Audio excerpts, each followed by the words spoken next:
আসসালামু আলাইকুম রহমতুল্লাহি ওয়া দূরে কাছে দেশে দেশের বাহিরে যে যেখান থেকে আজকের এই গুরুত্বপূর্ণ ভিডিওটি দেখছেন, আমার পক্ষ থেকে আপনাদের সকলকে জানাই আন্তরিক শুভেচ্ছা এবং অভিনন্দন। প্রিয় দিনী ভাই এবং বোনেরা, আপনারা দেখছেন কোরআন তালিম টিভি। সম্পূর্ণ গুরুত্বপূর্ণ ভিডিওটির মাঝে কেউ অমনোযোগী হবেন না। ভিডিওতে একটি লাইক দেওয়ার প্রয়োজন মনে করলে এখনই ভিডিওতে একটি লাইক করে দিতে পারেন। আর আমাদের এই চ্যানেলে নিত্য নতুন ইসলামিক গুরুত্বপূর্ণ ভিডিও পেতে অবশ্যই চ্যানেলটি সাবস্ক্রাইব করে আমাদের এই চ্যানেলের সাথে থাকবেন। পরবর্তীতে সকল গুরুত্বপূর্ণ ভিডিওর নোটিফিকেশন আপনি সবার আগে পেয়ে যাবেন। তো আজকে আমরা রাসূল সাল্লাল্লাহু আলাইহি ওয়াসাল্লামের বর্ণিত হাদিস থেকে জেনে নিব যে মুসাফার দোয়া কি, আর মুসাফা করলে কি ফজিলত। আজকে আমরা হাদিস থেকে জানবো। মুসাফা করা হলো সুন্নত, রাসূল সাল্লাল্লাহু আলাইহি ওয়াসাল্লামের সুন্নত। মুসাফা করা রাসূল সাল্লাল্লাহু আলাইহি ওয়াসাল্লামের সুন্নত।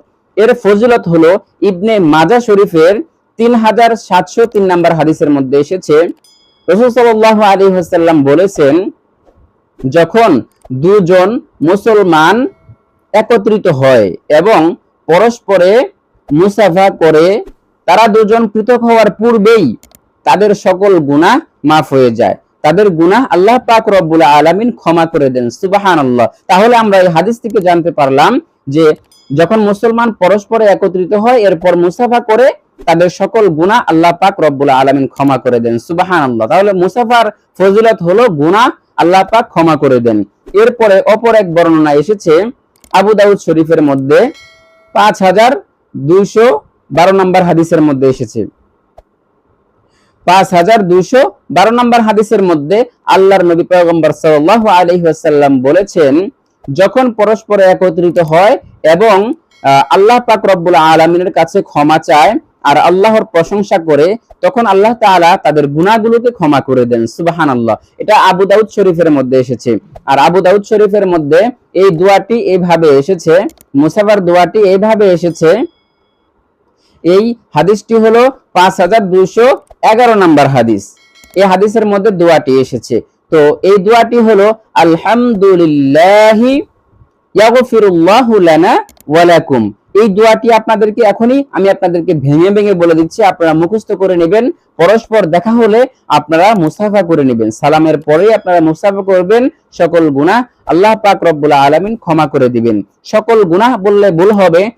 রাসূল সাল্লাল্লাহু আলাইহি ওয়াসাল্লাম বলেছেন, গুনাহ মাফ করে দিবেন, তাহলে আমাদের গুনাহগুলো ক্ষমা হয়ে যাবে।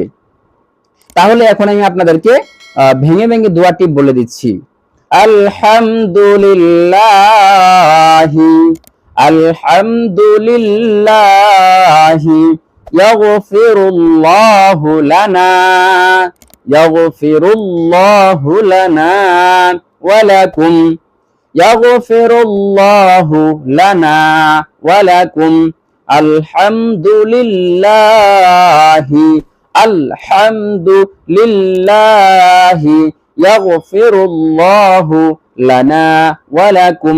আপনারা যদি শুধুমাত্র ইয়াগফিরুল্লাহু লানা ওয়া লাকুম এতটুকু বলেন, তারপরেও হয়ে যাবে। তবে আবু দাউদ শরীফের মধ্যে এসেছে এইভাবে, আলহামদুলিল্লাহি ইয়াগফিরুল্লাহু লানা ওয়া লাকুম। তো প্রিয় দিনী ভাই এবং বোনেরা, আমি আপনাদেরকে অত্যন্ত সহজভাবে মুসাফার দোয়া আপনাদেরকে বলে দিয়েছি। মুসাফার নিয়ম হলো, যখন একে অপরের সাথে দেখা হবে, সাক্ষাৎ হবে, তখন আপনি ডান হাত দিয়ে আপনার সামনের ব্যক্তি ডান হাত দিয়ে মুসাফা করবেন। এরপর আপনার ডান হাতের উপর অপর ব্যক্তি বাম হাত লাগাবে, আর আপনি তার বাম হাতের উপরে হাত রেখে আপনারা মুসাফা করবেন। এটা হলো মুসাফার নিয়ম। অনেকেই হাত ধরে জোরে জোরে ঝাঁকি দেয় বা বিভিন্ন অনিয়ম করে, তাহলে এগুলো গুনাহ হবে। এগুলো করা ঠিক না। এগুলো সুন্নত পরিপন্থী কাজ।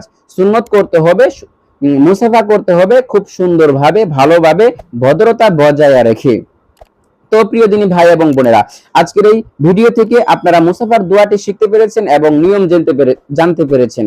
তো আজকের মতো ভিডিওটি এখানে শেষ করে দিচ্ছি। আপনাদের সকলে সুস্বাস্থ্য কামনা করে আপনারা সকলে ভালো থাকুন, সুস্থ থাকুন। পরবর্তীতে আবার নতুন কোনো ভিডিওতে দেখা হবে। আসসালামু আলাইকুম ওয়া রাহমাতুল্লাহি ওয়া বারাকাতুহু।